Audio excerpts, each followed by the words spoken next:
नमस्कार दोस्तों, आप सभी का स्वागत है एजुकेशन फंडा लाइव यूट्यूब चैनल पर। तो दोस्तों, आज हम जो आपके सब्जेक्ट कोड है PS01 बुक का नाम है राजनीतिक विज्ञान के आधार, जिसमें इकाई 2 चैप्टर का नाम है आपके राजनीतिक विज्ञान का अन्य समाज विज्ञानों से संबंध। इसके बारे में डिस्कस करने वाले। इससे पहले हम इकाई 1 का अध्ययन कर चुके हैं, तो ये हमारी इकाई 2 है जिसका हम अध्ययन करने वाले हैं, जो आपके बीए और संबंधित प्रतियोगी परीक्षाओं में जहां पर ये टॉपिक है वहां पर काम आने वाला है। तो अगर आप चैनल पर नए हैं तो चैनल को सब्सक्राइब जरूर कीजिए ताकि आपको एजुकेशन से रिलेटेड अपडेट निरंतर मिलती रहे। और वीडियो आपको पसंद आता है तो वीडियो को लाइक जरूर कीजिए। और आपको इस वीडियो से संबंधित कोई जिज्ञासा या सुझाव है तो वो आप कमेंट बॉक्स के माध्यम से कमेंट करके हमें जरूर बताइए। तो चलिए दोस्तों, शुरू करते हैं आज का हमारा चैप्टर 2 राजनीतिक विज्ञान का अन्य समाज विज्ञानों से संबंध, जिसमें मैं आपको हाईलाइट करके हर एक टॉपिक से संबंधित पूरा चैप्टर हम डिस्कस करेंगे। तो चलिए दोस्तों, शुरू करते हैं। तो दोस्तों, ये हमारा चैप्टर आ चुका है यहाँ पर राजनीतिक विज्ञान का अन्य समाज विज्ञानों से संबंध, जिसके अंदर हम डिस्कस करने वाले राजनीतिक विज्ञान का अन्य समाज विज्ञानों से संबंध, जिसमें अर्थशास्त्र से नीति शास्त्र, इतिहास, समाजशास्त्र, मनोविज्ञान, सांख्यिकी, दर्शन शास्त्र, भूगोल, इन सब से राजनीतिक विज्ञान का क्या संबंध है, इन सब के बारे में हम इस वीडियो में जानने वाले हैं। तो चलिए दोस्तों, शुरू करते हैं। तो सबसे पहले मैं आपको यहाँ पर सब टॉपिक हाईलाइट करके बताता रहूंगा। ये आपके चैप्टर राजनीतिक विज्ञान का अन्य विज्ञानों से संबंध, जिसमें हम ये सब टॉपिक आज डिस्कस करने वाले हैं।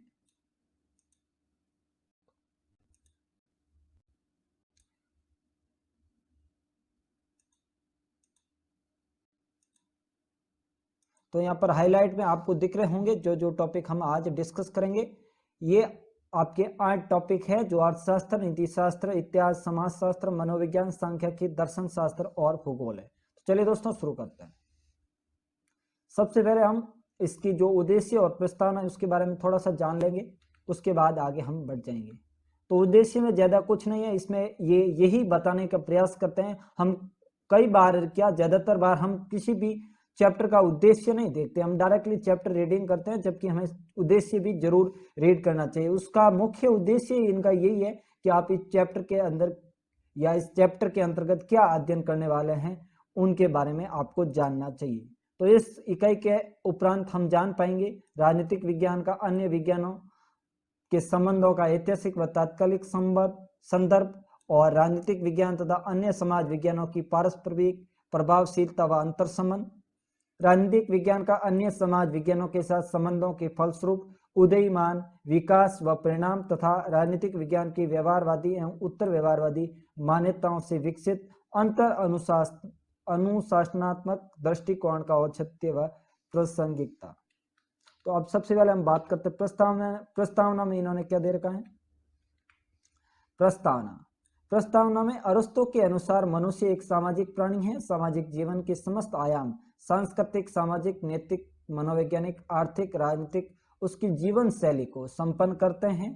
मानक जीवन की थ्योरी इन आयामों के नियामक विषय परस्पर जुड़कर सतत परिचालित होती है। राजनीति इन सभी आयामों को समन्वित करने का महत्वपूर्ण कार्य करती है। अतः राजनीतिक अध्ययन की विषय वस्तु इन समस्त विषयों से यथेष्ट संबंध करती है, यानी सीधा संपर्क रखती है।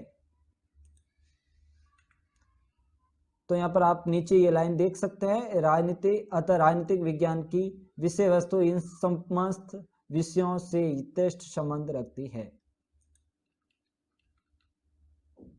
तो यहाँ पर आगे देखिए, मैं हाईलाइट कर देता हूँ इस पूरे को ताकि आपको पढ़ने में। तो अभी हम जो ये पैराग्राफ हाईलाइट कर दिया हमने येलो कलर से, इसी को रीड करने वाले हैं कि राजनीतिक विज्ञान एवं अन्य सामाजिक विज्ञानों की घनिष्ठता के कारण ही राजनीतिक विज्ञान के अध्ययन में प्राचीन काल से अंतर अनुशासनात्मक अध्ययन की परंपरा रही है। प्राचीन यूनानी विचारक प्लेटो, अरस्तु की रचनाओं में दर्शन व आचार शास्त्र से राजनीति की घनिष्ठता स्पष्ट होती है। मध्ययुगीन विचारक सेंट ऑगस्टाइन व टॉमस एक्विनास की रचनाओं में धर्मशास्त्र व नीति शास्त्र के साथ राजनीति की घनिष्ठता प्रकट होती है। 16वीं सदी के अर्थात आधुनिक युग के प्रारंभ में विद्वान मैकियावेली ने इतिहास का अपने वैचारिक आधार में प्रयोग किया। इसके बाद हॉब्स ने ज्यामिति, यात्रा की वह चिकित्सा शास्त्र के तथ्यों व सिद्धांतों को उपयोग किया तथा मॉन्टेस्क्यू ने राजनीति व भूगोल की घनिष्ठता का संबंध स्पष्ट किया। 18वीं सदी के उत्तरार्ध व 19वीं सदी के प्रारंभिक काल में राजनीतिक विज्ञान व अन्य समाज विज्ञानों के बीच घनिष्ठ संबंध स्वीकारने में बाधा आई, क्योंकि इस काल में विभिन्न विज्ञानों द्वारा अपने को पूर्ण एवं स्वतंत्र विज्ञान पर बल दिया गया, किंतु 19वीं सदी के मध्यकाल से ही पुनः इस तथ्य को स्वीकार किए जाने लगा कि सभी समाज विज्ञानों में घनिष्ठ संबंध होते हैं। कार्ल मार्क्स एवं काम्टे ने सामाजिक विज्ञान की घनिष्ठता पर बल दिया। प्रमुख समाज विज्ञान इसे राजनीतिक विज्ञान की घनिष्ठता की विवेचना में व्यक्त की गई। ये 2.2 क्रमांक में व्यक्त की गई है। नीचे हम पढ़ने वाले हैं राजनीतिक विज्ञान का अन्य समाज विज्ञानों से संबंध, जो कि इस चैप्टर की हेडिंग है, उसकी जो सामान्य परिचय उसके बारे में हम डिस्कस करने वाले हैं। तो ये इस चैप्टर की हेडिंग है जिसका हमने सामान्य परिचय के बारे में हम डिस्कस करेंगे। सबसे पहले मैं हाईलाइट कर देता हूं ताकि आपको यहाँ पर रीड करने में दिक्कत हो।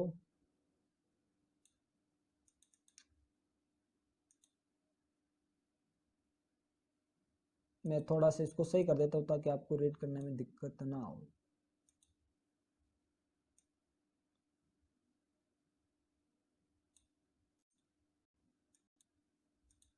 तो यहाँ पर हाईलाइट कर दिया मैंने। तो अब आप आराम से चैप्टर को जो हाईलाइट हमने किया है वो हम पढ़ लेते हैं एक बार कि 20वीं सदी के प्रारंभ के साथ ही राजनीतिक विज्ञान की अन्य विज्ञानों से घनिष्ठता प्राय नारीवाद रूप से स्वीकार की जाने लगी। व्यवहारवाद एवं उत्तर व्यवहारवाद में अंतर अनुशासनात्मक अध्ययन की अनिवार्यता को स्थापित किया। इस विकास में अमेरिकी राजनीतिक वैज्ञानिकों विशेषकर शिकागो स्कूल के राजनीतिक वैज्ञानिकों का प्रमुख योगदान रहा है। कैटलिन मेमोरियम, गॉस्वेल, Lasswell, David Stern, Stuart Rice, V O Key junior आदि ने अनुभव प्रमाणों के आधार पर नर अंतर अनुशासनात्मक अध्ययनों का पुख्ता किया है। पॉल जेनेट ने लिखा है कि राजनीतिक शास्त्र का राजनीतिक अर्थव्यवस्था या अर्थशास्त्र से गहरा संबंध है। ये किसने लिखा है? आपके पॉल जेनेट ने लिखा है कि राजनीतिक शास्त्र का राजनीतिक अर्थव्यवस्था या अर्थशास्त्र से गहरा संबंध है। इसका संबंध कानून से है, इसका कानून से संबंध है, चाहे वह प्राकृतिक हो या मानवीय, जो कि नागरिकों के आपसी संबंधों को नियमित है। वह इतिहास से संबंधित है, जो इसको आवश्यकता के अनुसार तथ्य देता है। इसका तत्व ज्ञान या दर्शन शास्त्र और विशेषकर नैतिकता या आचार से संबंध है, जो इसको सिद्धांत देता है। अतः राजनीतिक विज्ञान के 8 अन्य समाज विज्ञानों संबंधों की विस्तार से विवेचना 2.2.1 से लेकर 2.2.8 तक की गई। हम राजनीतिक विज्ञान के अन्य समाज विज्ञान के संबंध को तद अनुसार व्यक्त करेंगे, यानी हम इन सब विज्ञानों के बारे में इस चैप्टर में जानने वाले हैं। तो अब हम आते हैं इस चैप्टर की जो मुख्य धारणा है, यानी जिन विषयों के बारे में ये समझाना चाहता है हमें, उन सब के बारे में, यानी राजनीतिक विज्ञान का जो संबंध है अन्य समाज विज्ञानों से, उनके बारे में अब हम पढ़ने वाले हैं।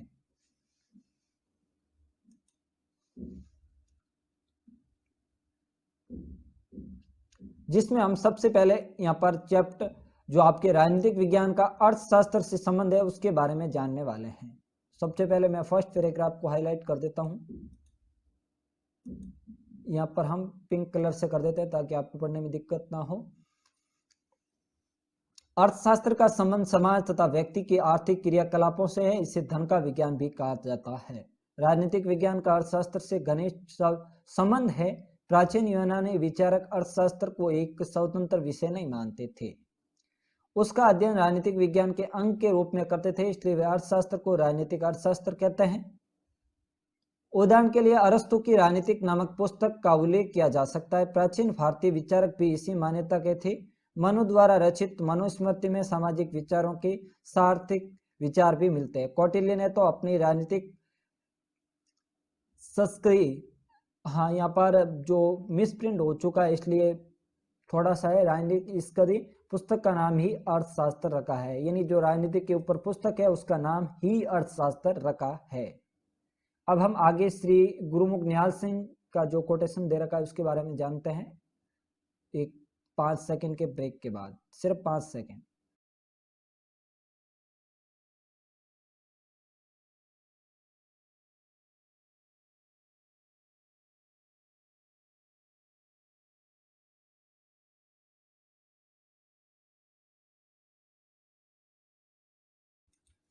तो यहाँ पर श्री गुरुमुख निहाल सिंह के अनुसार प्रारंभिक दिनों में अर्थशास्त्र को राजनीति की एक शाखा माना जाता था। चलिए मैं इसको हाईलाइट कर देता हूं ताकि आपको पढ़ने में आसानी हो। यहाँ पर अभी इसको हम कर देते हैं अलग कलर से, लाइट ब्लू से। तो श्री गुरुमुख निहाल सिंह का जो ये दे रखा है पैराग्राफ, इसको पढ़ लेते हैं, उसके बाद अगला पैराग्राफ पढ़ते हैं। श्री गुरुमुख निहाल सिंह के अनुसार प्रारंभिक दिनों में अर्थशास्त्र को राजनीतिक विज्ञान की एक शाखा माना जाता था। उसका विषय राज्य के लिए राजस्व प्राप्त करना था। इसी कारण इसे घरेलू अर्थशास्त्र की अपेक्षा राजनीतिक अर्थशास्त्र कहा जाता था। अर्थशास्त्र शब्द ये प्रकट करता था कि अर्थशास्त्र राजनीतिक विज्ञान के अधीन है। आधुनिक अर्थशास्त्र के जन्मदाता एडम स्मिथ ने अपनी पुस्तक का नाम वेल्थ ऑफ नेशंस रखा तथा अर्थशास्त्र को जनता एवं राज्य को समृद्ध करने वाला शास्त्र बताया। Machiavelli, Locke, Madison, James, Bentham, J S. Mill आदि विद्वानों ने आर्थिक एवं राजनीतिक विषयों की एक साथ व्याख्या की है। आधुनिक राज्य लोक कल्याणकारी राज्य है जिसके मुख्य कार्य आर्थिक है।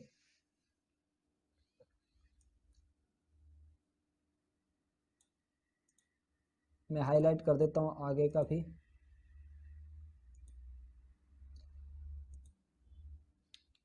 तो यहां पर दे रखा है कि 19वीं सदी के महान दार्शनिक कार्ल मार्क्स ने अर्थशास्त्र को राजनीतिक का अंग मानने के बजाय राजनीतिक को घरेलू अर्थशास्त्र का एक पहलू मात्र माना है। आज बहुत से देशों में अर्थशास्त्र और राजनीतिक विज्ञान के अध्ययन की एक ही संस्था है, जैसे London school of economic and political science, Canadian school of economics and political science आदि। अतः हम राजनीतिक विज्ञान एवं अर्थशास्त्र की परस्पर अंतर प्रभावशीलता को पृथक उल्लेख करते हुए विषयों में अंतर स्पष्ट करेंगे।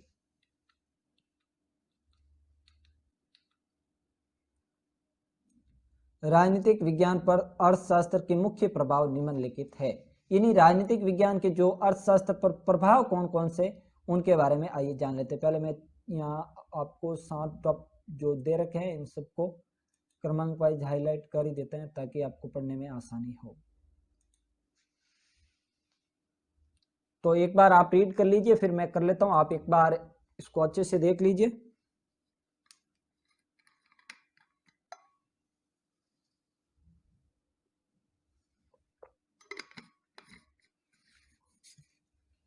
तो यहाँ पर पहला बिंदु दे रखा है कि आर्थिक लोकतंत्र के अभाव में राजनीतिक लोकतंत्र व्यर्थ है। दूसरा बिंदु है हर राजनीतिक क्रांति के पीछे आर्थिक कारण होते हैं। 3 नंबर पर है आपके हर राजनीतिक विचारधारा जैसे उदारवाद, समाजवाद, साम्यवाद, साम्राज्यवाद, फांसीवाद आदि का आर्थिक आधार है। मानव तथा समुदायों का राजनीतिक व्यवहार आर्थिक कारणों पर आधारित रहता है। नंबर 5 है राजनीतिक ढांचा आर्थिक संबंधों की छाया के रूप में होता है। नंबर 6 राजनीतिक कानूनों तथा नीतियों के पीछे आर्थिक उद्देश्य रहते हैं। नंबर 7 है स्वतंत्रता, समानता, अधिकार, सामाजिक न्याय एवं प्रजातंत्र जैसे राजनीतिक आदर्शों का मूल्यांकन आर्थिक आधार पर ही किया जा सकता है। आगे 8 नंबर दे रखा है आपके पॉइंट, अगर आपको स्क्रीन पर दिख रहा होगा, मैं एक बार चेक कर लेता हूँ आपको सही से दिखे इसके लिए। तो यहाँ पर आपको दिख रहा है 8 नंबर बिंदु पे यहाँ पर दे रखा है कि दोनों की अध्ययन वस्तु सामाजिक मानव है, उद्देश्य मानव तथा समाज का कल्याण है। यानी दोनों की जो अध्ययन की वस्तु है वो सामाजिक मानव है, यानी इनका दोनों का उद्देश्य है वो मानव तथा समाज का कल्याण करना है। अब आगे हम पढ़ने वाले अर्थशास्त्र पर राजनीति का क्या प्रभाव पड़ता है, इसके बारे में आइए जानते हैं।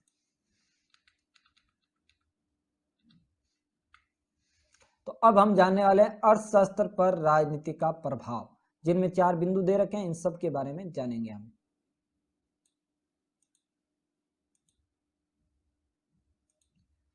तो अर्थशास्त्र पर राजनीति विज्ञान का प्रभाव, तो यहाँ पर केवल राजनीतिक पर ही अर्थशास्त्र का प्रभाव नहीं पड़ता बल्कि अर्थव्यवस्था पर भी राजनीति का गहरा प्रभाव पड़ता है और इसके प्रभाव निम्न है।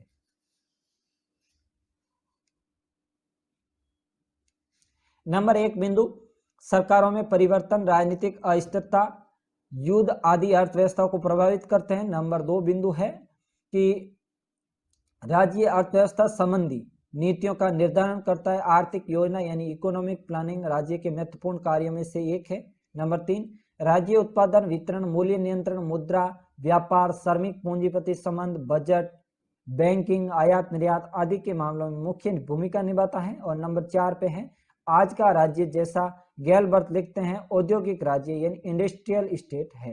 अब बात करेंगे राजनीतिक विज्ञान तथा अर्थशास्त्र में अंतर क्या है इसके बारे में। तो यहाँ पर सबसे पहले मैं इसको हाईलाइट कर देता हूँ, आपके लिए पढ़ने में सुविधा होगी।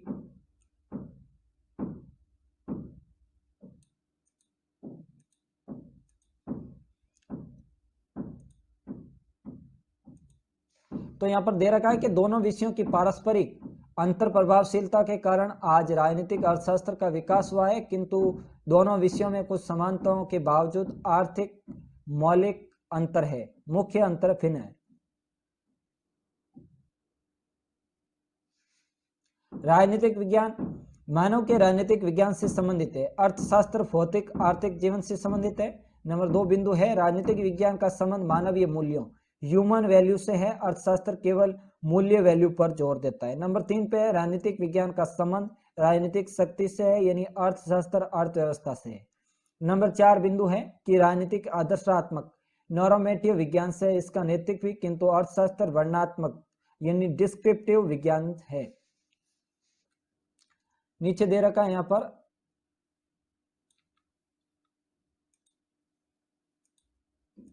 कि अतः यह कहा जा सकता है कि राजनीतिक विज्ञान एवं अ में अध्ययन विषय प्रकृति उद्देश्य तथा क्षेत्र की दृष्टि से आधारभूत अंतर भी है।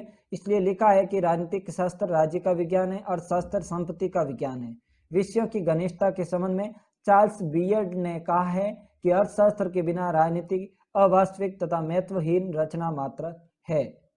अब हम चलते हैं आगे, राजनीतिक विज्ञान तथा नीति शास्त्र के बारे में जानते हैं, जो कि हमारा टॉपिक नंबर 2 है।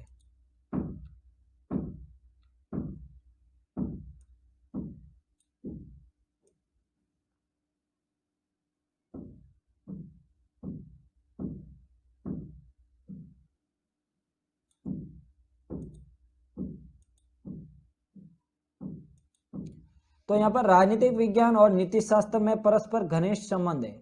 मैकेंजी का कथन है कि नीति शास्त्र मात्र आचरण में नीत आदर्शों का अध्ययन है।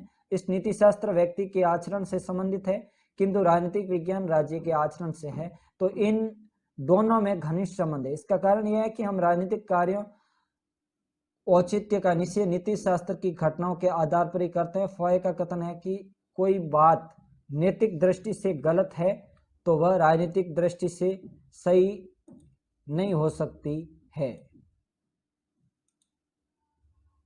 इनकी घनिष्ठता को अभिव्यक्त करते हुए गांधी जी ने कहा है कि धर्महीन राजनीति नहीं है। और यहाँ पर धर्महीन राजनीति मृत्युजाल है, क्योंकि वह आत्मा के पतन का कारण बनती है। किंतु मैकियावेली जैसे विचारकों का विश्वास है कि राजनीतिक में नैतिकता में न तो कोई है और न होनी चाहिए। संक्षेप में दोनों विषयों की पारस्परिक प्रभावशीलता को इस प्रकार किया जा सकता है, यानी नीति शास्त्र का राजनीतिक विज्ञान पर क्या प्रभाव पड़ता है।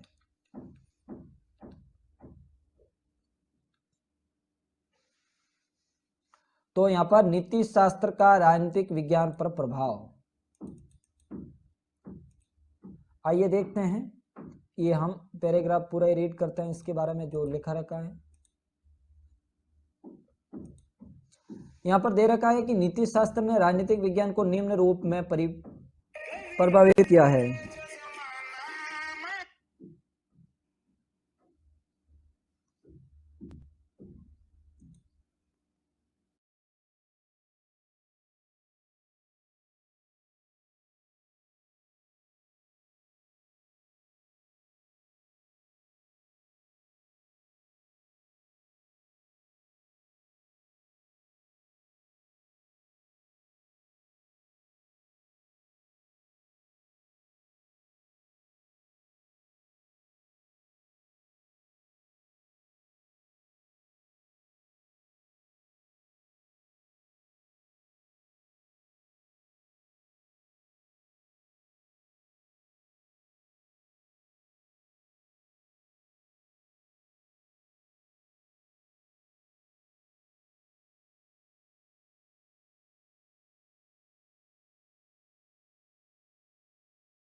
बीच में थोड़ा सा इश्यू हो गया था टेक्निकल, इस वजह से वीडियो को कुछ सेकंड आपको इंतजार करना पड़ा। तो चलिए हम वापस वहीं से शुरू कर देते हैं। तो नीति शास्त्र ने राजनीतिक विज्ञान को निम्न रूप में प्रभावित किया। राजनीतिक विज्ञान नीति शास्त्र का अनुसरण करता है। अत्यंत समय से ही राजनीतिक विज्ञानियों का विचार रहा है कि राजनीतिक विज्ञान को नीति शास्त्र का अनुचित करना चाहिए। प्लेटो का विचार था कि राजनीतिक विज्ञान दर्शन शास्त्र की एक शाखा है और नागरिकों को सद्गुणी भी होना चाहिए। अपने राज्य का उद्देश्य नैतिक मूल्यों की प्राप्ति माना है। का विचार है राज्य सद्जीवन की प्राप्ति के लिए मौजूद है। लॉर्ड एक्टन का विचार है कि को नीति शास्त्र का अनुसरण करना चाहिए। यदि वह नीति शास्त्र से विमुख होती है तो स्वयं महत्वहीन हो जाती है। मॉन्टेस्क्यू ने कहा है कि यदि कोई ऐसा कार्य हो जो मेरे देश के लिए हो किंतु यूरोप के लिए हानिकारक अथवा यूरोप के लिए लाभदायक हो किंतु मानव को हानि पहुंचाने वाला हो तो मैं ऐसे कार्य को अपराध समझूंगा। गांधी जी भारत की मानव जाति सेवा कल्याण के लिए आवश्यक मानते थे। आगे हम पढ़ते हैं राजनीतिक। तो अब हम पढ़ेंगे राजनीतिक विज्ञान का नीति शास्त्र पर प्रभाव। बीच में थोड़ा सा टेक्निकल एरर आ गया था, इस वजह से शायद वीडियो रुक गया था। तो अब हम वापस शुरू करते हैं राजनीतिक विज्ञान का नीति शास्त्र पर प्रभाव। जहां पे हमने छोड़ा वहीं से शुरू कर देते हैं वापस। राजनीतिक विज्ञान का नीति शास्त्र पर प्रभाव। राजनीतिक विज्ञान ने नीति शास्त्र को निम्न प्रकार से प्रभावित किया, जिसके तीनों बिंदु हम देखने वाले हैं अभी।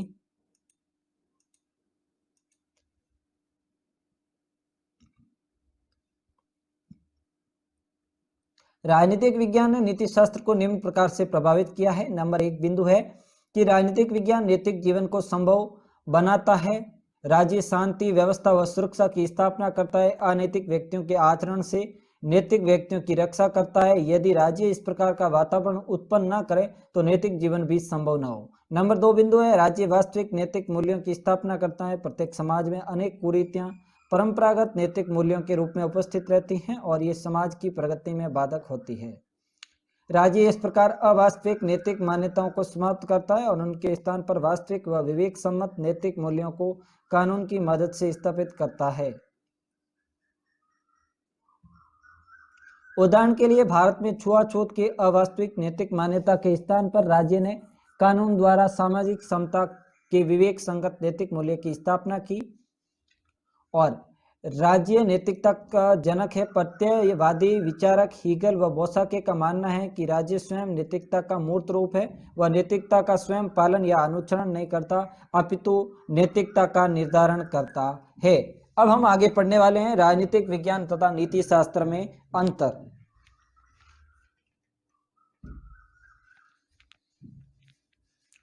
तो अब राजनीतिक विज्ञान तथा नीति शास्त्र में क्या अंतर है उनके बारे में आइए जानते हैं।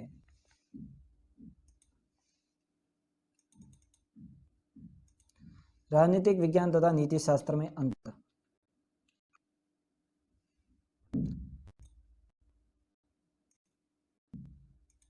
तो यहाँ पर सबसे पहले मैं अभी आपके लिए हेडिंग के लिए कुछ देर हेडिंग को रख देता हूं, उसके बाद हम आगे पढ़ लेंगे। तो यहाँ पर दे रखा है कि प्लेटो, अरस्तु, फॉय, Lord Acton, Hegel, Bosanquet, Montesquieu, Gandhi आदि ने नीति शास्त्र व राजनीतिक विज्ञान के बीच घनिष्ठ संबंध स्थापित किया है। वहीं मैकियावेली, बोधी, ग्रोसियस, हॉब्स तथा आधुनिक राजनीतिक विज्ञान के व्यवहारवादी अमेरिकन विद्वानों ने दोनों विषयों के बीच बहुत अंतर माना है और इनमें परस्पर कोई संबंध स्वीकार नहीं किया है। इन दोनों विषयों में निम्न अंतर है। तो अब राजनीतिक विज्ञान तथा नीति शास्त्र में क्या क्या अंतर है उनके बारे में आइए जान लेते हैं।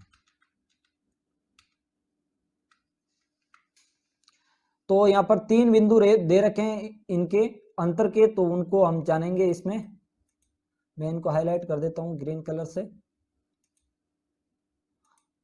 तो ये तीनों बिंदु अभी हम डिस्कस कर लेते हैं कि नंबर 1 बिंदु है कि अध्ययन क्षेत्र की दृष्टि से राजनीतिक विज्ञान की तुलना में नीति शास्त्र अधिक व्यापक है। राजनीतिक विज्ञान मूल रूप से मात्र राजनीतिक क्रियाओं का अध्ययन करता है और वह परोक्ष रूप से नैतिक जीवन से संबंधित है, जबकि नीति शास्त्र संपूर्ण सामाजिक व व्यक्तिगत जीवन से संबंधित है। नंबर 2 बिंदु है प्रकृति की दृष्टि से राजनीतिक विज्ञान अधिक वर्णनात्मक व व्यवहारिक है, जबकि नीति शास्त्र अधिक आदर्शात्मक व सैद्धांतिक विषय है। राजनीतिक विज्ञान मूर्त व प्रत्यक्ष बातों का अध्ययन करता है, जबकि नीति शास्त्र अमूर्त व अप्रत्यक्ष बातों का अध्ययन करता है। नंबर 3 बिंदु है राजनीतिक आदेशों व कानूनों के पीछे राज्य की भौतिक शक्ति या प्रभुत्व शक्ति होती है, किंतु नैतिक मूल्य व नियमों के पीछे मात्र नैतिक बल होता है। यहाँ पर दे रखा है कि उपरोक्त विवरण से स्पष्ट होता है कि दोनों विषयों में संबंधों को लेकर विद्वानों में मत भिन्नता है। आधुनिक राजनीतिक विज्ञान में उत्तर व्यवहारवादी क्रांति ने भी दोनों विषयों की पारस्परिक घनिष्ठता को अपरिहार्य माना है। अतः संतुलित विचार यही है कि राजनीतिक विज्ञान व नीति शास्त्र में अत्यधिक घनिष्ठता पारस्परिक, किंतु दोनों विषय पृथक पृथक है, दोनों में आधारभूत अंतर भी है।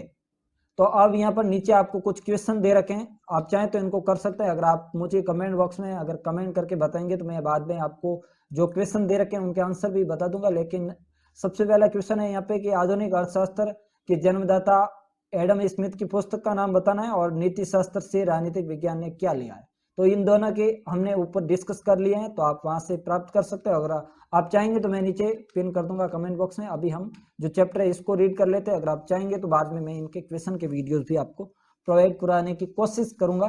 तो अगर आपको चाहिए क्वेश्चन के वीडियो तो आप कमेंट करके बता दीजिए, नहीं तो अभी हम अगले टॉपिक को डिस्कस कर लेते हैं, राजनीतिक विज्ञान तथा इतिहास।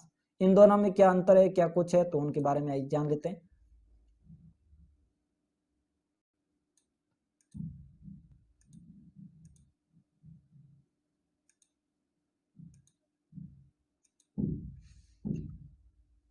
राजनीतिक विज्ञान तथा इतिहास। इतिहास मानव समुदाय, समाज, राज्य और अन्य संस्थाओं के उदय, विकास तथा पतन का वैज्ञानिक अध्ययन है। मानव सभ्यता तथा संस्कृति किन किन दौरों से गुजरी, कैसे गुजरी और इसका इतिहास क्या है या इसका अध्ययन इतिहास है, क्यों, कैसे, इन सब का। इतिहास गुजरे हुए जमाने का आईना है जिसके द्वारा हम घटनाओं के कारण तथा प्रभाव, केस एंड इफेक्ट के संबंधों का प्रयत्न करते हैं। इतिहास हमें सामाजिक विज्ञान के नियमों की जानकारी देता है। विज्ञान तथा इतिहास परस्पर पूरक है। सीले के शब्दों में इतिहास बिना राजनीति की कोई नहीं, राजनीति बिना इतिहास का कोई फल नहीं। फ्रीमैन ने दोनों विषयों की घनिष्ठता को करते हुए कहा है। लेकिन एक बार मैं देख लो आपको स्क्रीन पर, हाँ दिख रहा है, ठीक है। तो यहाँ पर लिखा है फ्रीमैन ने दोनों विषयों की घनिष्ठता को स्पष्ट करते हुए, यहाँ पर क्या है कि इस बुक में कुछ शब्द है वो मिसप्रिंट हो रखे हैं। तो फ्रीमैन ने दोनों विषयों की घनिष्ठता को स्पष्ट करते हुए इतिहास अतीत की राजनीति के अतिरिक्त और कुछ नहीं है और राजनीति वर्तमान इतिहास के अतिरिक्त कुछ नहीं है। अतः दोनों विषयों की पारस्परिक प्रभावशीलता का अवलोकन आवश्यक है। अब पढ़ेंगे इतिहास का राजनीतिक विज्ञान पर क्या प्रभाव पड़ा इसके बारे में। इतिहास का राजनीतिक विज्ञान पर प्रभाव, जिसमें आपको 2 बिंदु दे रखे हैं, उन दोनों का हम अध्ययन करेंगे।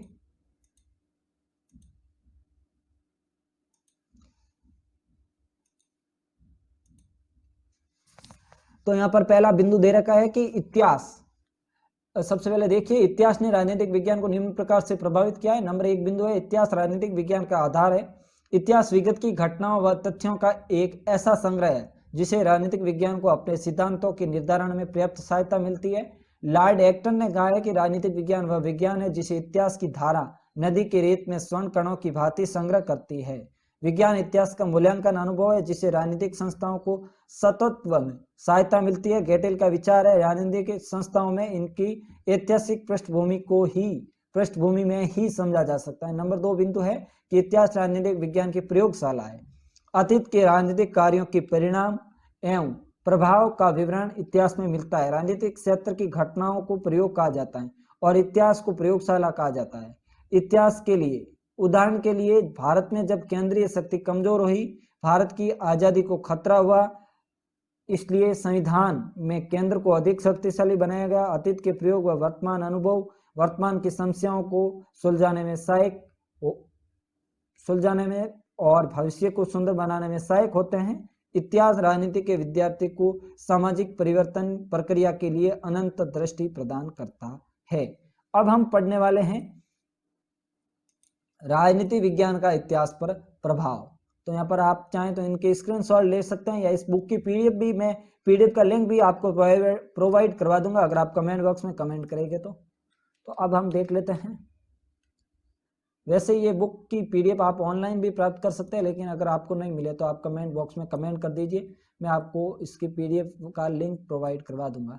राजनीतिक विज्ञान का इतिहास पर प्रभाव। राजनीतिक के बिना इतिहास का अध्ययन फलदायी नहीं हो सकता। राजनीतिक विचारधाराएं, आंदोलन, क्रांतियों तथा शासन व्यवस्था ही इतिहास के अध्ययन के मुख्य विषय हैं। राजनीतिक घटनाओं के उल्लेख तथा विश्लेषण के बिना इतिहास महज एक सस्ता साहित्य रह जाता है, जिसका उद्देश्य मनोरंजन करना तो हो सकता है, ज्ञानवर्धि करना नहीं। अतः राजनीति का इतिहास पर गहरा प्रभाव पड़ता है।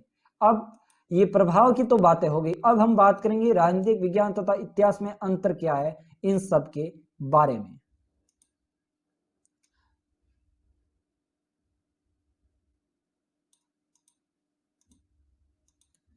तो राजनीतिक विज्ञान का इतिहास में अंतर। अर्नेस्ट बार्नर ने कहा है कि यद्यपि इतिहास और राजनीतिक विज्ञान की सीमाएं आरंभ से अंत तक परस्पर संबंधित है, किंतु वास्तव में दोनों भिन्न स्वतंत्र विषय, अतः दोनों विषयों में मुख्य अंतर निम्न है। अध्ययन की दृष्टि से इतिहास का क्षेत्र अधिक विस्तृत है, जबकि राजनीतिक विज्ञान का सीमित है। राजनीतिक विज्ञान मनुष्य के राजनीतिक जीवन तथा राजनीतिक संस्थाओं का ही अध्ययन करता है, किंतु इतिहास मनुष्य के संपूर्ण जीवन व समस्त संस्थाओं के अतीत का अध्ययन करता है। राजनीतिक विज्ञान कालक्रम की दृष्टि से व्यापक है। राजनीतिक विज्ञान न केवल अतीत व वर्तमान का अपितु भविष्य की दृष्टि से भी अध्ययन करता है। इतिहास मात्र एक अतीत काल का ही अध्याय है। तो ये जो आपके अध्ययन की दृष्टि से जो इतिहास किस प्रकार से क्या है, तो उसके बारे में बता दिया। अब अगले दो बिंदु है, उनके भी बारे में देख लेते हैं। यहाँ पर 2, 3 और 4 चारों बिंदु को मैं हाईलाइट कर देता हूं ताकि आपको पढ़ने ना हो। अब देखिए 2 नंबर बिंदु की अध्ययन पद्धति की दृष्टि से इतिहास मात्र वर्णनात्मक पद्धति का प्रयोग करता है, किंतु राजनीतिक विज्ञान परिवेक्षणात्मक व दार्शनिक पद्धतियों का भी प्रयोग करता है। नंबर 3 बिंदु है प्रकृति की दृष्टि से इतिहास अतीत की वास्तविक घटनाओं का अध्ययन करता है, अतः उसकी प्रकृति तथ्यात्मक है, किंतु राजनीतिक विज्ञान की प्रकृति आदर्शात्मक है, क्योंकि ये मात्र अतीत की राजनीतिक घटनाओं का अध्ययन नहीं करता, अपितु वर्तमान की समस्याओं पर भी विचार कर भविष्य को उज्जवल बनाने की आकांक्षा रखता है। उद्देश्य में की दृष्टि इतिहास का उद्देश्य मात्र अतीत की तटस्थ जानकारी प्राप्त करना है, किंतु राजनीतिक विज्ञान का उद्देश्य है अतीत के अनुभवों से लाभ उठाकर वर्तमान व भविष्य को अधिक सुखद व लाभदायक बनाना। उपरोक्त विवरण से स्पष्ट है कि दोनों विषय एक सीमा एक दूसरे के अनुपूरक व सहायक है, उनमें पर्याप्त अंतर भी है। अब बात करेंगे राजनीतिक विज्ञान तथा समाजशास्त्र के बारे में।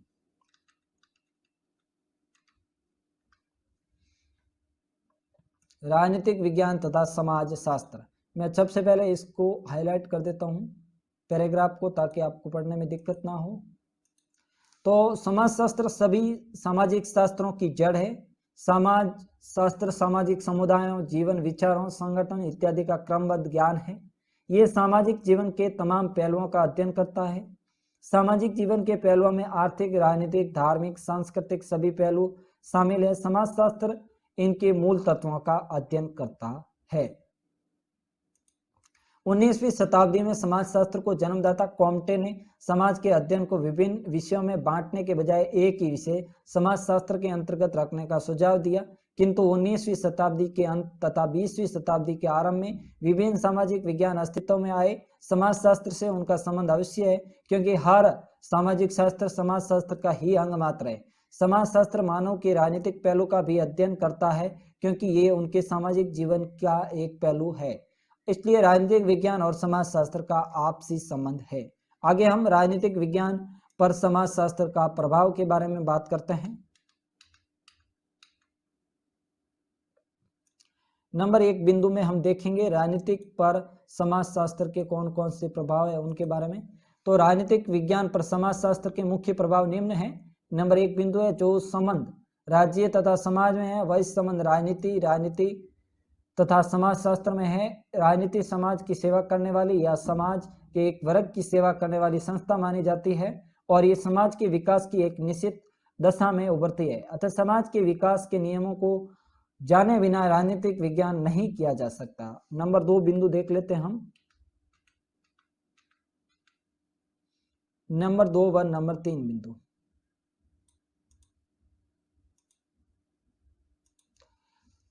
पिछले 20-25 वर्षों में राजनीति में व्यवहारवाद के विकास के साथ साथ समाजशास्त्र का राजनीतिक विज्ञान पर काफी प्रभाव बढ़ गया है।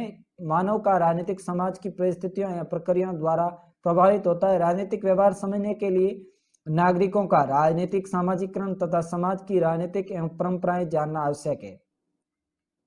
इसलिए समाजशास्त्र की अध्ययन पद्धति को हद तक राजनीतिक विज्ञान में लगाया गया है। व्यवहारवाद के उद्देश्य से राजनीति तथा समाजशास्त्र काफी नजदीक आ गए हैं और समाजशास्त्र का प्रभाव राजनीति पर पड़ा है।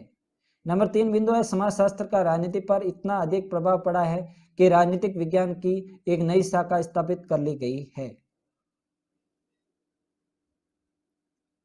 इसका नाम राजनीतिक समाजशास्त्र रखा गया है। ये कहा जाता है कि आजकल राजनीति का सामाजिकरण और समाज राजनीतिकरण हो गया है। इस प्रकार दोनों विषय एक दूसरे से घुल मिल गए हैं। इस मिले जुले रूप का अध्ययन राजनीतिक समाजशास्त्र के अंतर्गत किया जाता है। अब हम आगे डिस्कस करेंगे समाजशास्त्र पर राजनीति का प्रभाव।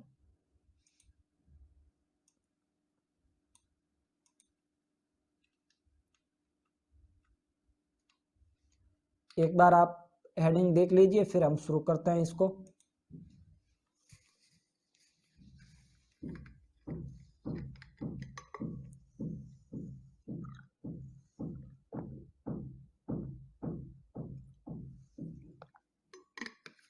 तो अब हम बात करते हैं समाजशास्त्र पर राजनीतिक विज्ञान के कौन कौन से प्रभाव है उनकी, जिनमें हम ये 2 पैराग्राफ दे रखे हैं बिंदु 1 व 2 के। इन सब का एक बार पढ़ लेते हैं, रीड कर लेते हैं। तो समाजशास्त्र पर राजनीतिक विज्ञान के मुख्य प्रभाव निम्न है। बिंदु 1, आजकल लोक कल्याणकारी राज्य के उदय हो जाने की वजह से राज्य तथा राजनीतिक समाज के प्रत्येक क्षेत्र में घुस गई है। समाज के सारे सवाल, सारे पहलू किसी न किसी रूप में राज्य तथा राजनीति से जुड़ गए हैं। समाज की हर संस्था एवं राजनीति से प्रभावित होता है, इसलिए समाजशास्त्र का अध्ययन राजनीति से गहरे में प्रभावित होता है। समाजशास्त्र राजनीतिक विज्ञान के अध्ययन के बिना अधूरा है, क्योंकि आज समाज की हर गतिविधि राजनीति से प्रेरित रहती है। नंबर 2 बिंदु है, राजनीतिक विज्ञान समाजशास्त्र को वे तथ्य प्रदान करती है जिनकी सहायता से समाजशास्त्र समाज के राजनीतिक जीवन का कुशलतापूर्वक अध्ययन करता है। राज्य की उत्पत्ति, संगठन व कार्य आदि का ज्ञान समाजशास्त्र राजनीतिक विज्ञान से ही करता है। अब बात करेंगे राजनीतिक विज्ञान तथा समाजशास्त्र में क्या अंतर है उनके बारे में।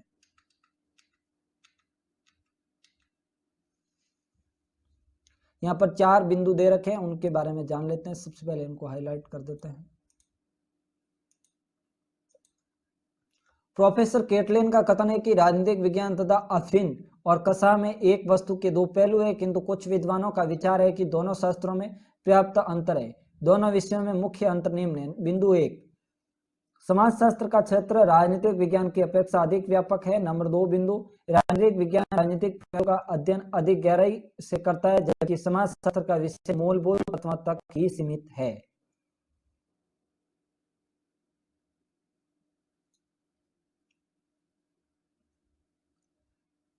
नंबर 3 बिंदु है, समाजशास्त्र संगठित तथा असंगठित सभी प्रकार के समूहों का अध्ययन करता है। राजनीतिक विज्ञान केवल राजनीतिक रूप से संगठित समूहों का अध्ययन करता है। नंबर 4 बिंदु है, समाजशास्त्र मूलतः एक वर्णनात्मक विज्ञान है, जबकि राजनीतिक विज्ञान वर्णनात्मक होने के साथ आदर्शात्मक विज्ञान है। अर्थात समाजशास्त्र मात्र अतीत तथा वर्तमान का ही अध्ययन करता है और राजनीतिक, एक बार हाईलाइट कर देता हूं इनको भी,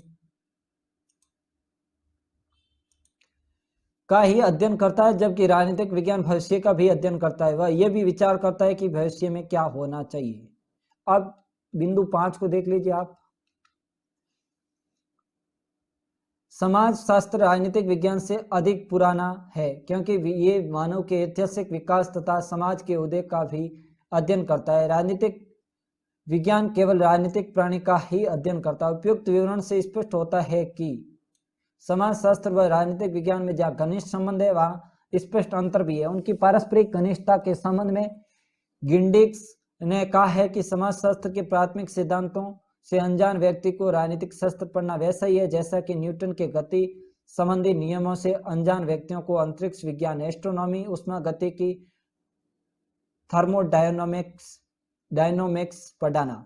नीचे दिए गए क्वेश्चन है, दो आपको दे रखे हैं, तो इनके आंसर हम बाद में अगर समय मिला तो जरूर डिस्कस करेंगे। अभी चैप्टर को रीड कर लेते हैं सबसे पहले, क्योंकि चैप्टर भी काफ़ी बड़ा है, तो इस चैप्टर में आपका काफ़ी टाइम लगता है, इसलिए मैं बीच में क्वेश्चन नहीं ले रहा हूँ, क्योंकि ये चैप्टर रीड करने में भी हमें काफ़ी टाइम लगेगा, तो इसलिए क्लास भी काफ़ी लंबी हो जाती है।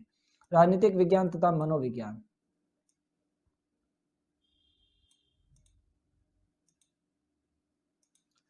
प्रसिद्ध विद्वान स्काउट ने मनोविज्ञान की परिभाषा करते हुए कहा है, मनोविज्ञान व्यक्ति की उन आंतरिक शक्तियों का अध्ययन करता है जो मनुष्य को अपने जीवन में अनुभव करने, विचार करने तथा इच्छा करने की योग्यता प्रदान करती है। मनोविज्ञान विभिन्न मानसिक अवस्थाओं में मानवीय व्यवहार का अध्ययन करता है। मानव के बारे में हर ज्ञान संबंध मानव के दिमाग, व्यवहार तथा सामाजिक परिस्थितियों में है। मनोविज्ञान मानव की भावनाओं, सेंटिमेंट्स, मनोवेगों, इमोशंस, वृत्तियों, इंस्टिंक्ट आदि का भी अध्ययन करता है। अतः राजनीतिक विज्ञान और मनोविज्ञान में स्वाभाविक रूप से घनिष्ठ संबंध है। इस घनिष्ठता को बेजहॉर्ट ने अपनी पुस्तक फिजिक्स एंड पॉलिटिक्स 1873 में स्पष्ट रूप से स्वीकार किया है। हेरोल्ड लसवेल ने मनोविज्ञान के तत्वों को राजनीतिक के अध्ययन में प्रयोग किए जाने पर बल दिया तथा राजनीतिक मनोविज्ञान का नाम दिया जाता है। वर्तमान समय में लिबॉन, मैकयुगाल, ग्राहम वालास, टार्डे, दुर्खिम आदि विद्वानों ने राजनीतिक विज्ञान और मनोविज्ञान की पारस्परिक घनिष्ठता को आवश्यक माना है।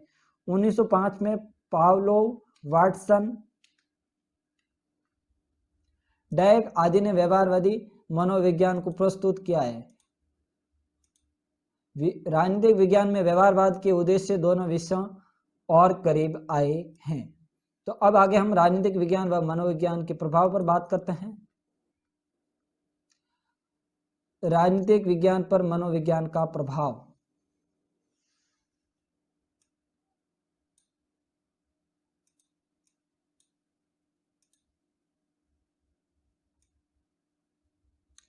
सबसे पहले आप बिंदु 1 को देख लीजिए।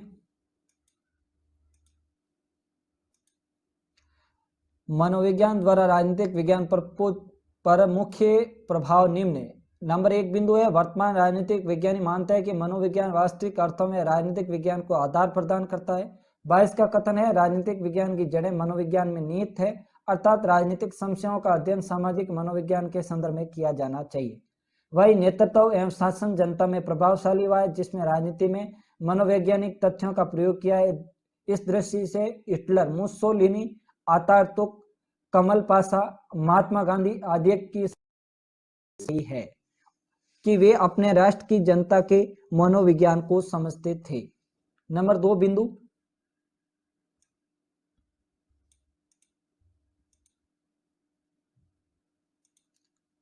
येलो कलर में आपको दिखाई दे रहा होगा। राजनीति में मनोवैज्ञानिक तथ्यों की उपयोगिता को स्वीकारते हुए वर्तमान राजनीति विज्ञानी मनोवैज्ञानिक अध्ययन पद्धति पर जोर देने लगे हैं। मनोवैज्ञानिक पद्धति बताती है कि मनुष्य के राजनीतिक व्यवहार के पीछे बुद्धि, तर्क व विवेक के स्थान पर अबुद्धिवादी भावनाओं, आदतों, प्रवृत्तियों तथा अनुकरण व संकेत आदि के तत्वों का विशेष महत्व होता है। राजनीतिकों ने निष्कर्षों का प्रयोग प्रमुख रूप से राजनीतिक प्रचार व चुनाव में सफल रूप से किया है। प्रथम व द्वितीय विश्व युद्धों के दौरान दोनों पक्षों ने अपनी अपनी जनता में उत्साह बनाए रखने के उद्देश्य से मनोविज्ञान का कुशलतम प्रयोग किया है। अब यहाँ पर आप नंबर 3 बिंदु देख लीजिए।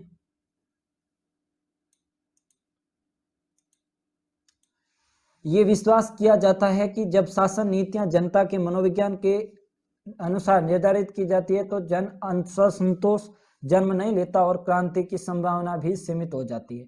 फ्रांस की क्रांति 1789 तथा बांग्लादेश निर्माण के पीछे संबंधित शासकों द्वारा जनता के मनोविज्ञान की उपेक्षा निहित थी। अब हम बात करेंगे मनोविज्ञान पर राजनीतिक प्रभाव की।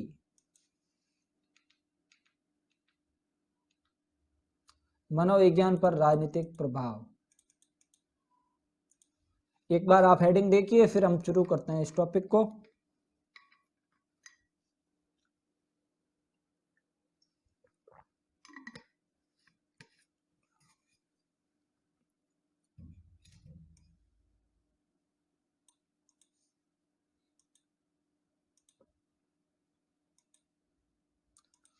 तो यहाँ पर नंबर 1 बिंदु दे रखा है कि राजनीतिक विज्ञान मनोविज्ञान को राजनीतिक क्रियाकलापों से संबंधित अध्ययन सामग्री प्रदान करता है, जिससे मनोविज्ञान और भी समृद्ध होता है। नंबर 2 बिंदु है राजनीति जन मनोविज्ञान को प्रभावित करती है। प्रत्येक देश की शासन व्यवस्था का उसकी जनता के सोचने, विचारने व कार्य पर प्रभाव पड़ता है। अधिनायकवादी राज्य में जनता के मनोविज्ञान के क्रूर पक्ष उभरते हैं, किंतु प्रजातंत्र राज्य में उदारवादी तत्व प्रमुख रूप से दिखाई पड़ते हैं।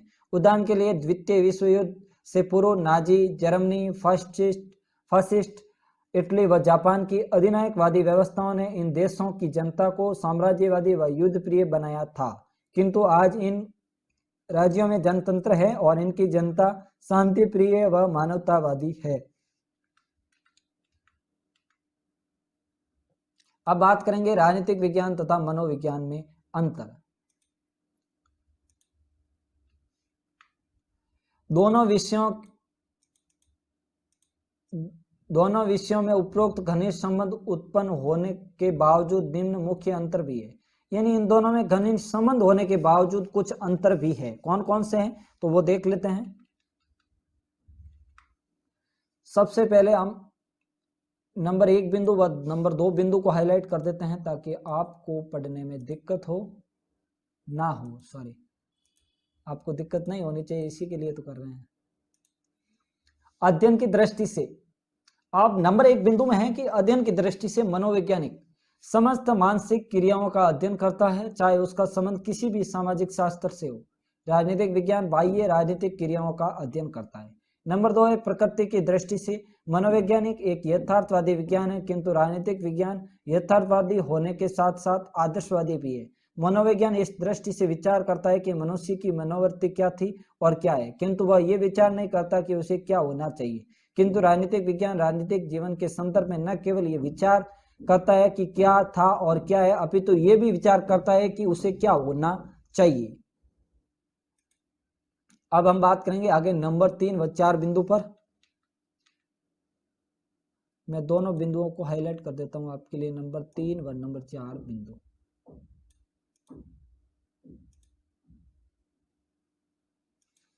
नंबर 3 बिंदु है आधारभूत धारणा की दृष्टि से।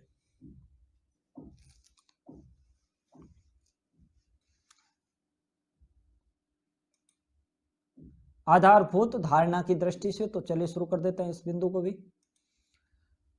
मनोवैज्ञानिक मनुष्य को भावनाओं के आवेग संवेग संचालित मानता है, जबकि राजनीतिक विज्ञान मनुष्य को मूलतः बुद्धि संपन्न विवेकशील एवं सभ्य प्राणी मानता है। विकास की दृष्टि से राजनीतिक विज्ञान अति प्राचीन विषय है, उसका पर्याप्त विकास भी हो चुका है, किंतु मनोविज्ञान एक नरवान विषय है। मॉरिस जिन्सबर्ग के अनुसार तो यह अपने विकास की बाल्यावस्था में ही है। उपरोक्त विवरण से दोनों विषयों के घनिष्ठ संबंध तथा आधारभूत अंतर स्पष्ट हुए और दोनों विषयों की घनिष्ठता की सीमा मॉरिस जिन्सबर्ग ने राजनीति में मनोवैज्ञानिक तथ्यों के दुरुपयोग के विरुद्ध चेतावनी देते हुए कहा है कि प्रजातंत्र में भ्रष्ट राजनीतिक जनता की भावनाओं के साथ खिलवाड़ कर सकते हैं। अब आगे हम बात करते हैं राजनीतिक विज्ञान तथा सांख्यिकी की। राजनीतिक विज्ञान तथा सांख्यिकी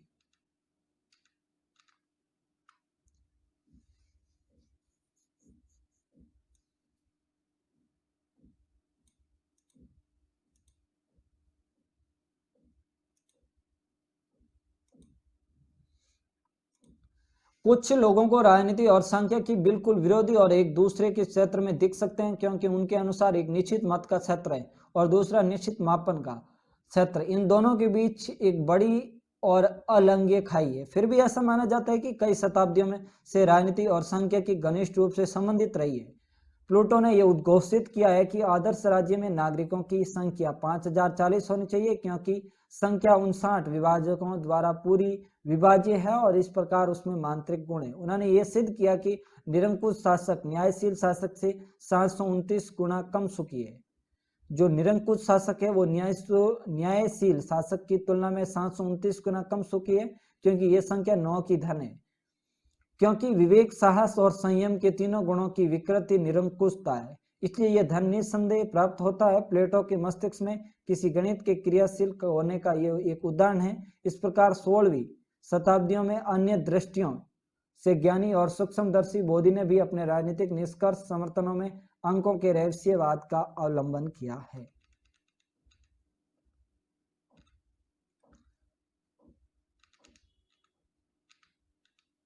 आगे यहां पर दे रखा है इसी टॉपिक में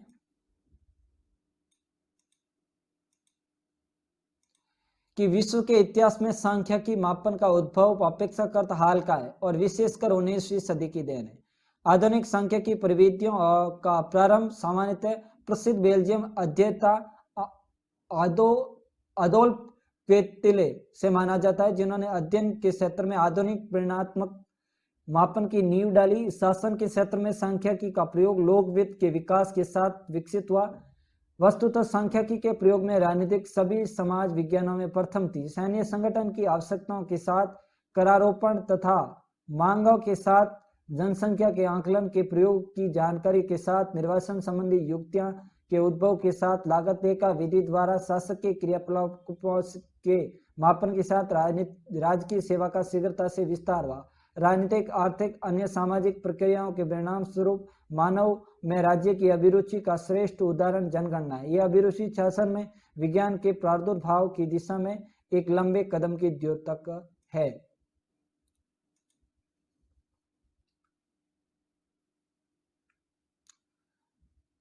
अगला पैराग्राफ है यहाँ पर कि व्यवहारवादी राजनीतिक विज्ञान के विकास के साथ साथ शोध में सांख्यिकी का प्रयोग निरंतर बढ़ता गया।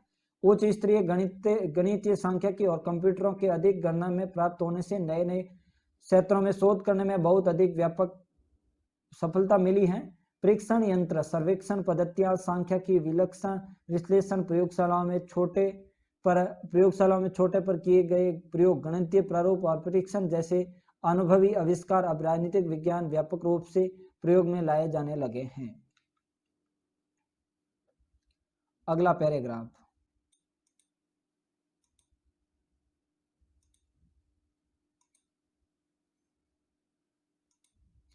राजनीति में गणित और सांख्यिकी के बढ़ते हुए प्रयोग से चिंतित कतिपय आलोचकों का मत है कि क्या परिमाणात्मक मापन के बीच रहकर राज सिद्धांत, शब्दावली और प्रविधि की चकाचौंध में धुंधला न हो जाएगा, जो वस्तुतः पूरी तरह से प्रयोग में न की जा सके। हो सकता है कि एक और हम गणितीय सुनिश्चितता भी न पा सके, दूसरी और दार्शनिक अनुशीलन से भी हाथ धो बैठे।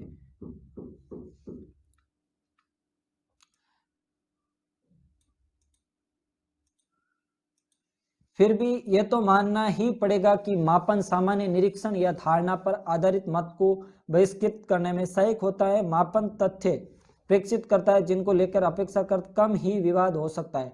संक्षेप में, राजनीतिक अनुभव सिद्ध रीति से हटकर अधिक सुनिश्चित मापन की और कला से हटकर विज्ञान की ओर अग्रसर होने की सामान्य समस्या का सामना कर रही है।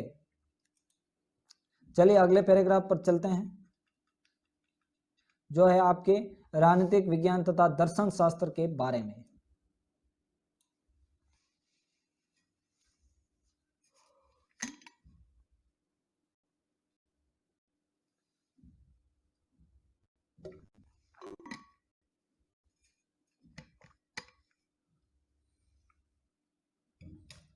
दर्शन शास्त्र जीवन और जगत की प्रकृति।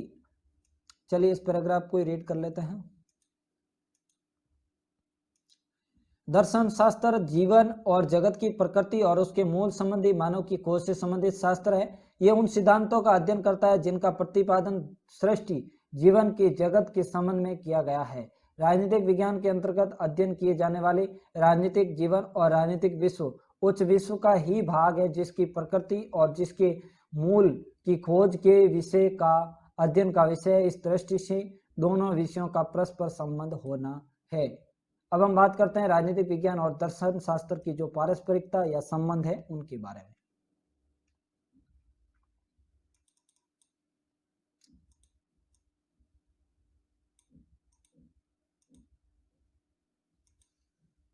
राजनीतिक विज्ञान और दर्शन शास्त्र में निम्न मुख्य समानता है। नंबर 1 बिंदु है उद्देश्यों की समानता। दर्शन शास्त्र का उद्देश्य इस बात की खोज करना है कि सृष्टि क्या है, विश्व क्या है और इन सब के मूल में क्या है। राजनीतिक विज्ञान का उद्देश्य भी राजनीति और राजनीतिक जीवन के स्वरूप और उसकी मूल खोज करना है। ये दोनों ही विषय अपने अध्ययन विषय के मूल और उसकी प्रकृति का अध्ययन करने के लिए प्रयत्नशील है। इस प्रकार दोनों विषयों का उद्देश्य समान है। नंबर 2 बिंदु है अध्ययन के स्वरूप की समानता। दर्शन शास्त्र सैद्धांतिक और वैचारिक अध्ययन का विषय है। जीवन की प्रकृति और उसका मूल तत्व, चेतन अचेतन द्वैतवाद आदि अध्ययन विषय के प्रमुख तत्व है। यद्यपि राजनीति विज्ञान का समस्त अध्ययन विषय मात्र सैद्धांतिक और वैचारिक नहीं है और आज राजनीति में व्यवहारिक राजनीतिक के अध्ययन पर अधिक बल दिया जाता है, लेकिन आज भी सैद्धांतिक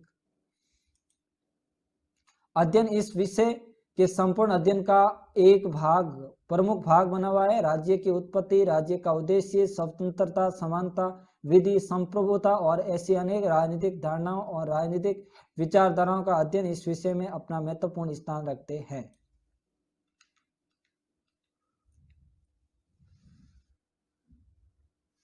अगला बिंदु 3 नंबर बिंदु है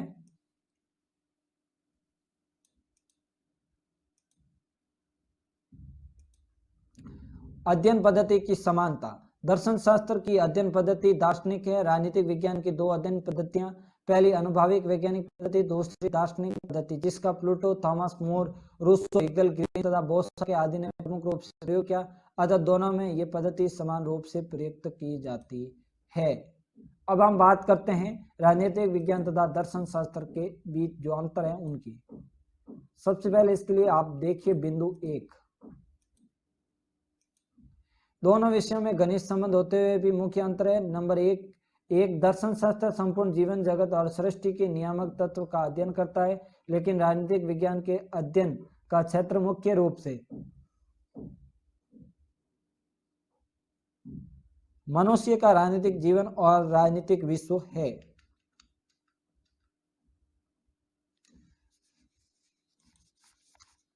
नंबर 2 बिंदु देख लीजिए आप,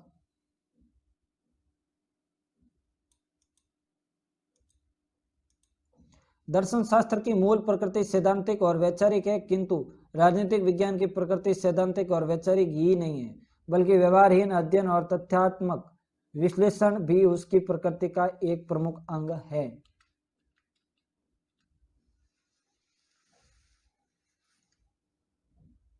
राजनीतिक विज्ञान का संबंध मुख्यतः साकार, मूर्त और प्रत्यक्ष है, जबकि दर्शन शास्त्र का संबंध मुख्यतः निराकार, अमूर्त व अप्रत्यक्ष है। अब हम राजनीतिक विज्ञान तथा भूगोल के बारे में जानेंगे, इनके बीच के संबंधों के बारे में भी जानेंगे।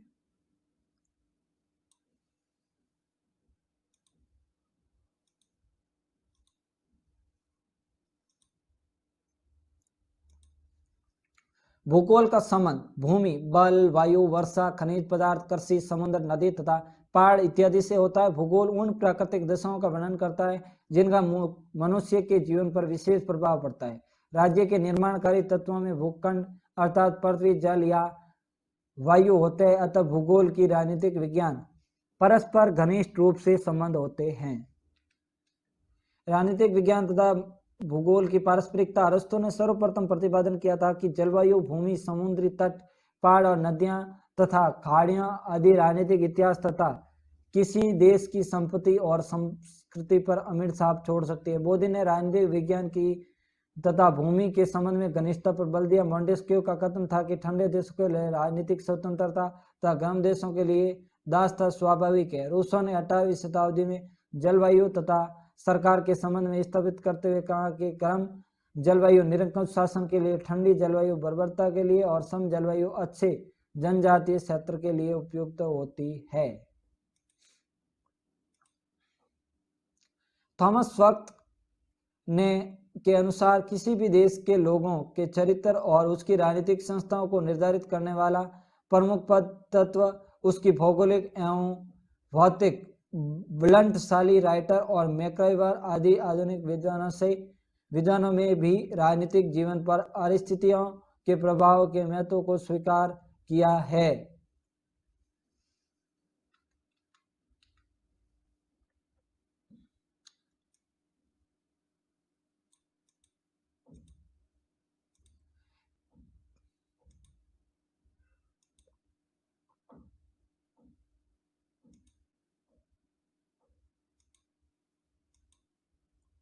तो आगे हम बात करते हैं किसी भी देश कि समाज की राजनीतिक समस्याओं तथा जीवन को समझने के लिए वहां के भूगोल का पर्याप्त ज्ञान होना आवश्यक है।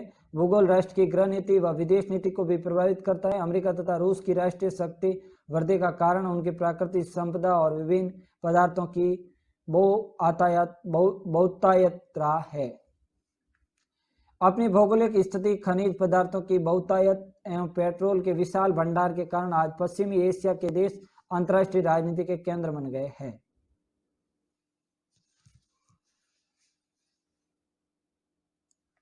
स्विट्जरलैंड में प्रत्यक्ष प्रजातंत्र की सफलता का कारण यहाँ की भौगोलिक स्थिति है। भूटान और नेपाल जैसे राजनीतिक देशों का राजनीतिक दृष्टि से पिछड़ा होना, साधनों की दृष्टि से उनके अपसंपन्न होने के कारण, भूगोल के बढ़ते महत्व के कारण भू राजनीतिक नाम से एक नए विषय का निर्माण हुआ जो भौगोलिकता के राजनीति के अध्ययन पर प्रभावों का अध्ययन करता है।